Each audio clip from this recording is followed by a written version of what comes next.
Assalamualaikum. My name is Mohd Rusydi Ismail. My matric number is 203099. Today I'm making this video for answering final exam risk management in urban forestry FHM 4303.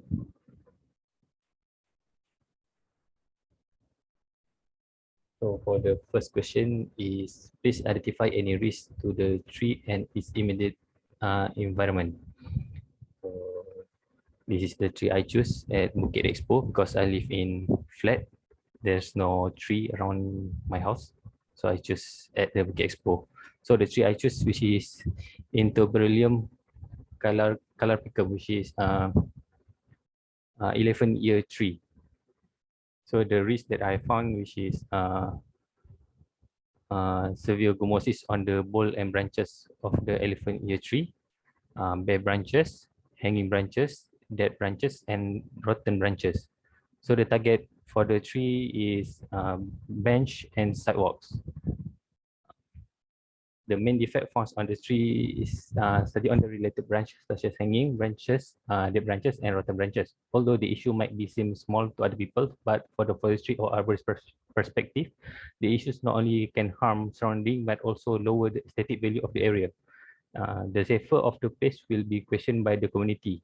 The authorities or the contractor that are responsible to the area should be stricter and more responsible in carrying out of their job. Three are important, especially in the urban area, as it helps in lowering and controlling temperature and heat island effect on the area. Although that tree can get ills elsewhere, as careful arboriculture practice is needed to help the ill trees, as the consequences of an ill tree not only can harm the ecosystem or environment, but also the target around it and human life. For the next question, what action will you take to identify the risk, and please explain the follow-up action that need to be taken in addressing and managing the risk. So the first one, the first step is risk identification, which is the purpose of the risk identification is to reveal what, where, and when, why, and how sometimes could affect the tree. The next one is risk analysis. This step involves establish the probability of the risk might get occurs and potential outcome of each event. Next one is risk evaluation. Risk evaluation compares the magnitude of each risk and rank them according to the prominence and consequences. For example, the effect of the tree branches might file on the effect of the possibilities which event is defined by higher probability of happening and causing damage, it would rank higher. The one is risk treatment. Risk treatment is also referred as a risk response planning. In this step, risk mitigation strategies, prevention care, and contingency plans are created based on this asset value of each risk. Using the example like I said just now, risk manager may choose the what can they do for treat the risk. The next one is the risk monitoring. Risk management is a non-stop process that adapt and change over times. Repeating and continually monitoring the process can help ensure maximum coverage of known and unknown risks. So the action from the previous question that can be taken, which is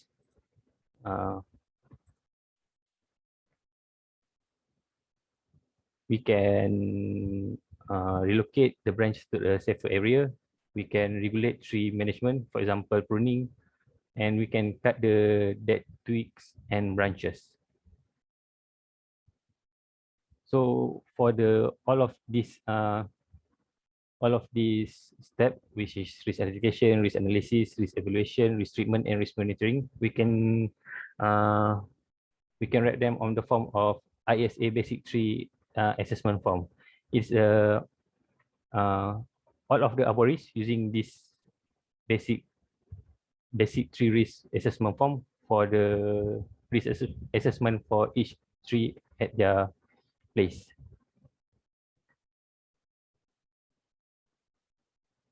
So for this, we can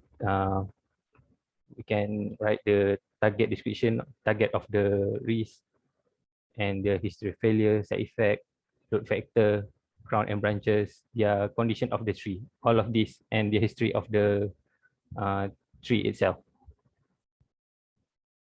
So the question C, liability risk is a type of risk that needs to consider in a risk management plan. Refer to the risk assessment tree, explain the role of insurance in liability risk. So the role they have two roles. The first one is to defend the insured against lawsuit.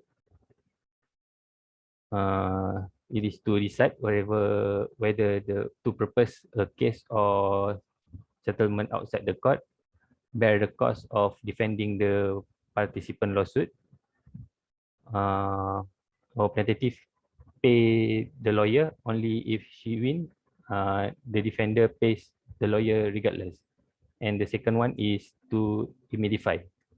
It is to pay all covered sum of which the insured is held liable up to the limits of coverage and subject to any deductibles, return remits, self-insurance retentions, excesses payment, or any other amount of money which the insured is required to pay out of pocket as a precondition to the insured duty.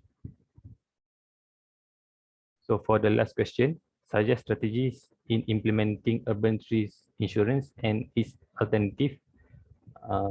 Example, alternative risk transfer, self-insurance as a part of risk transfer in the urban tree risk management plan. Okay. So the first one, I suggest the enforcement of the law. Government can take government can make urban the insurance as a compulsory insurance for urban. Compulsory insurance is any type of insurance an individual or business literally required by compulsory insurance is supposed to protect a hidden victim against the cost of recovery from a incident of urban tree has caused. The second one is make urban tree insurance necessarily increase management plan to include insurance as a risk control. It is really important to implement the urban tree insurance at the heartbeat area and exposed at high traffic of car or human. Like if there is certain rate that have been identified in the risk assessment, so we can be ready and know what to do by putting their risk insurance in urban control. So we know that we already educate all the spare summon. We educate all spare some money if anything happen in the tree and to the public. The third one is tree insurance company marketing to make many of the manager and the city council aware of the benefit of the urban tree insurance. So maybe we can offer consultation with property owner authorities and corporate company involved. What is the benefit of insurance and why we need to implement tree insurance in urban tree management. So the last one is educate community about benefit of the tree insurance.